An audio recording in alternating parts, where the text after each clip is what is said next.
lëmbe réew mi yëpp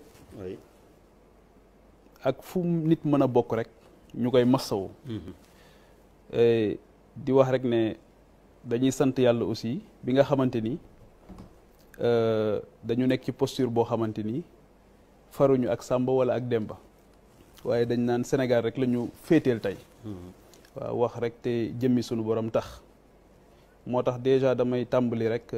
effectivement comme ni ko Gabriel defee soxna Gabriel mooy condamné sama mbokk heure xamoon naa ni Diagne rek la mën a sant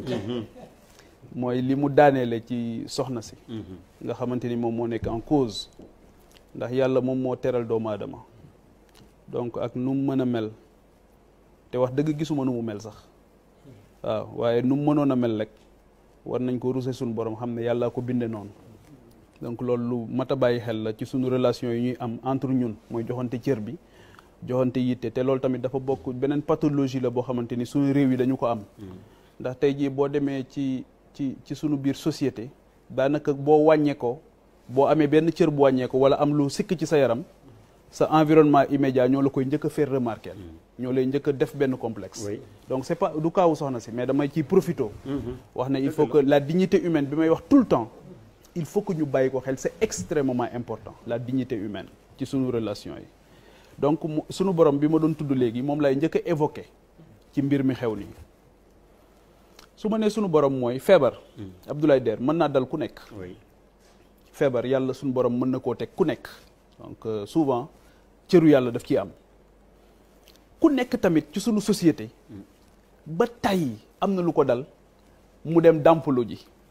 ñu dem ñu dàmp ko ci koñ bi boo amee doom sax dañuy ñëw dàmp la dañuy ñëw di la ko dàmpal wala ñu moccal la ñun temps yi ñi nekk caajaay comme bu day bañ ma tudd caajaay amul dëkk bu ko gën a jege nga naan booru dëkk boobu pour mën a bàyyi caajaay bu nooy tuuti saa caajaay waaw donc bi ñuy nekk mais caajaay man ak métro ko bokk donc caajaay boobu bañ fay nekk boo nekkee bi ñuy nekk di football nekk xale soo gaañoo dañuy la yóbbu ñu mocc la boo rëqee ñu mocc la te bañ lay mocci wala ba ñuy woo soxna si muy ñëw ci kër gi di la dàmpal sa doom kenn du ne waaw kii ndax kinésithérapeute la wala ndax am na anatomie xam na anatomie wala déet je fais une réflexion globale li tax loolu mooy beneen question dafay dugg mooy mën-mën day dugg mën-mën ndax sa loxo am na fu mu jote feneen foo xamante dinañ la mën a defal loolu wala fii rek nga mën a yem su question mën-mën duggee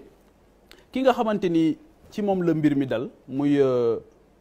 aussi bien Ousmane Sonko bi jógoon dem foofu wala soxna sa fa nekkoon di ko waroon jox service bi Ousmane Sonko dañu wax ne dafa nekk député nekk représentant du peuple di fayeeku 1,3 francs keroog bi ñu ko falee député rek mu ne comme représentant du peuple la acte bi muy njëkk a posé mooy day jël 2/3 yi mu jox ko ay orphelinat de ces 400 000 francs CFA xanaa 400 000 de boo ko yoree doo ci mën lu bëri ba mën ci faju donc loolu ay constat lay def ba tey waaye ak dayo bi mu am ak ni mu toll ci réew mi ndax loolu tam suñu borom moo ko dogal mu jóg taxaw amee posture boo xamante ni beaucoup ont rallié à son combat ont adhéré à son combat par rapport ak cause yi muy défendre su boobaa da ngay xam ne mënatoo nekk Charles wax na ko léegi nit ku ordinaire waaye su boobaa tamit il faut que bu dee am na loo xamante ni dal na la ba li nga war a def mënoo ko def mu lay indil ay jafe-jafe ci yaram il faut que nga waxtaane ko ak ñi nga xamante ni ñoom nga ko seqal ba ñu xam ko def ci liñ ci war a def ndax yàlla jox na ko ñoo xamante ni tey yitte bi ñu am ci moom ak yéene bi ñu am ci moom bu ñu xamoon ne am na lu ko dal loo xamante ni mën na constituer handicap ci moom pour mu mën a def li nga xamante ni moom moo tax ñooñu fonk ko jox ko bopp kon je pense que dinañ ci def liñ ci war a def loolu mooy le premier aspect donc pour man si on doit lui reprocher une chose mooy que ne dafa waroon a concerté wu ak ñi nga xamante ni ñoom la seqal ne leen kat am na lu ma dal loo xamante ni daf may sonal su boobaa liñ ci war a def dinañ ko ci def beneen bi mooy wax naa ko léegi c'est un représentant du peuple Assemblée nationale ci contexte bi ñu nekk décrété ne ñu daal président de la République décrété ñu nekk ci état d'urgence assorti d'un couvre-feu wax dëgg fa yàlla même les services médicaux cabinets médicaux yi sax dañuy tëj waxuma laa nag fu ñuy war a maasee woo dañuy tëj c'est-à-dire que amul benn service boo xamante ni Ousmane Sonko waroon na ko soxla jamono jooj donte moom autorisé nañ ko pour mu génn këram pour mu mën ci dem parce que dañuy tëj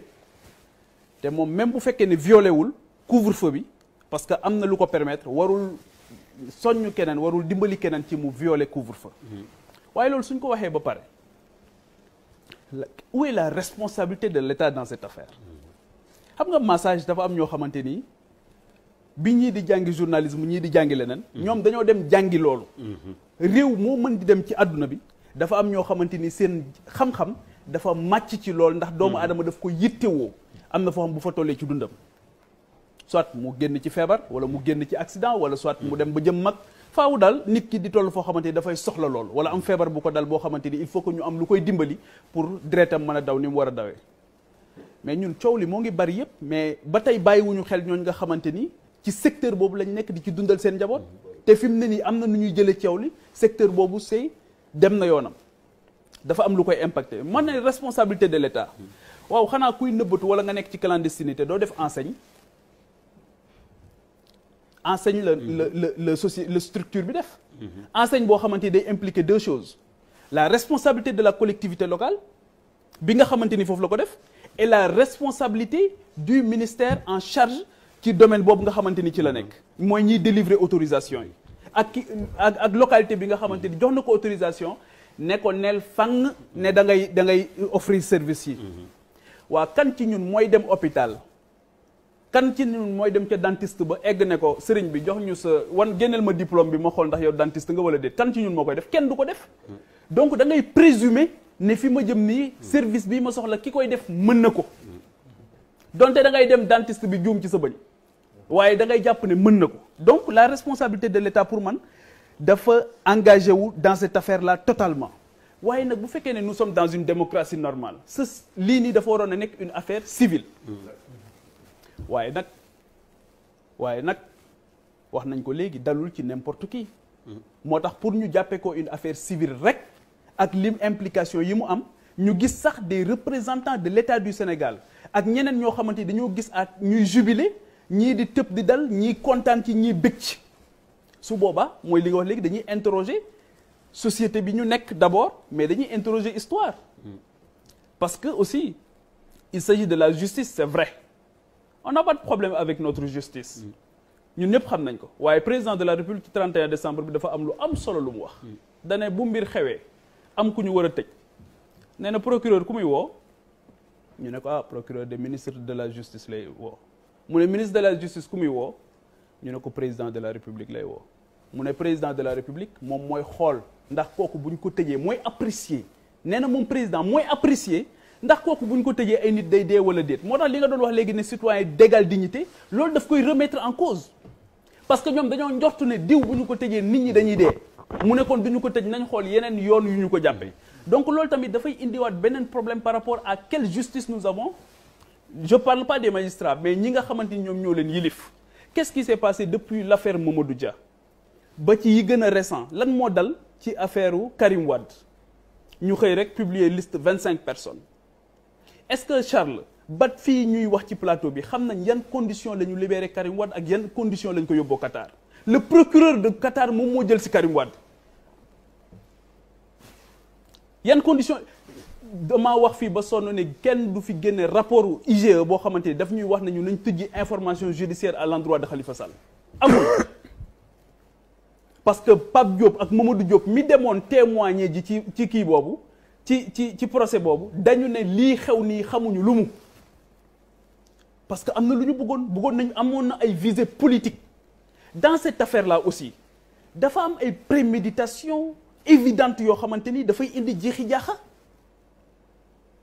on nous parle d'une fille boo xamante ni dañu wax ne dañ ko violer de façon répétitive waaye kat la dernière fois moom dafay laajte ndax violeur bi ñëw na wala ñëwagul daf koy laajte yàkkamti loolu mu ñëw ki wax ne Jakarta ko war a jël si ñu ne oto bu mag bu ñuul moo taxaw di ko xaar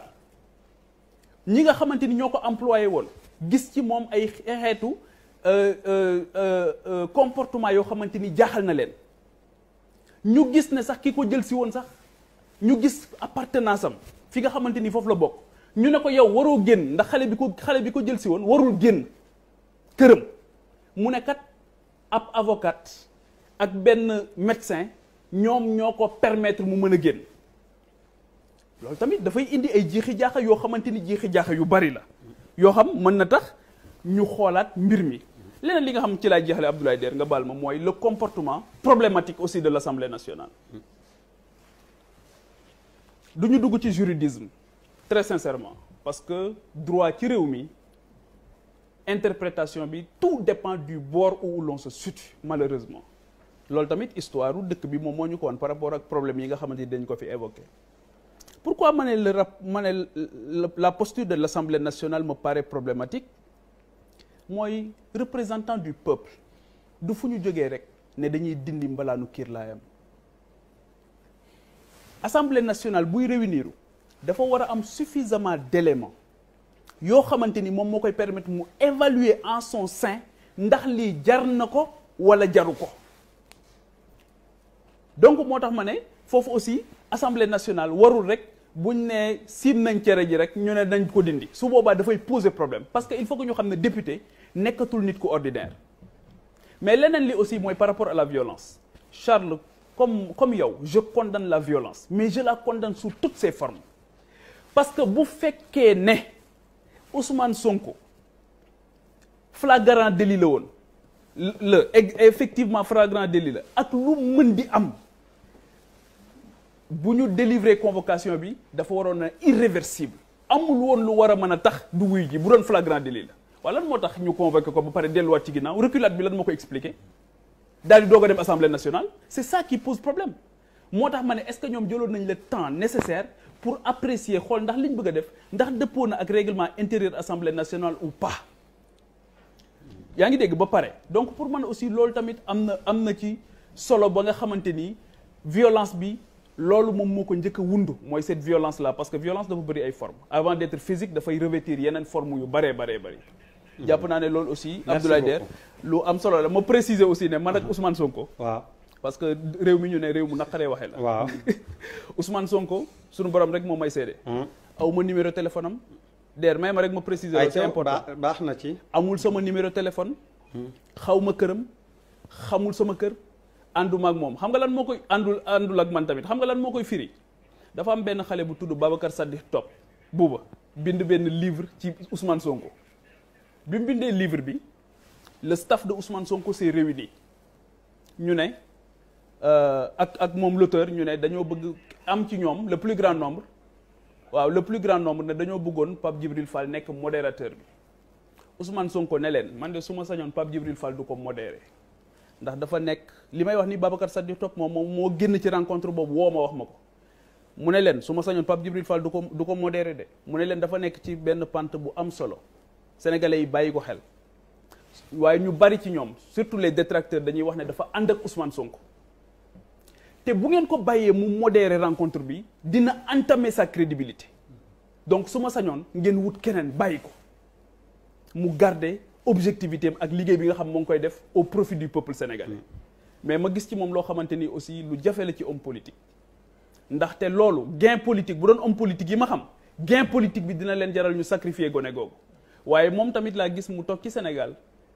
ñu informer ko ne ko banque de sang yi jeex na de mu ne njabootam jóg leen kenn ku ci nekk fa nga nekk demal may ji deret Ousmane Sonko laa gis vacances jot mu ne gars yi mu ne waa këram vacances agricoles patriotiques musuma ko dégg ci njabootu kenn ci way politique yi Ousmane Sonko boobu tamit laa gis ci année bii ren ak année bi ni mu problématique mu wax les enseignants yi bokk ci parti mi yëpp nañu dem joxe ay cours particuliers ay cours vacances te jëm yàlla rek tax kooku je pense que bu nekkee en cause il faut que ñu jël ko à sa juste valeur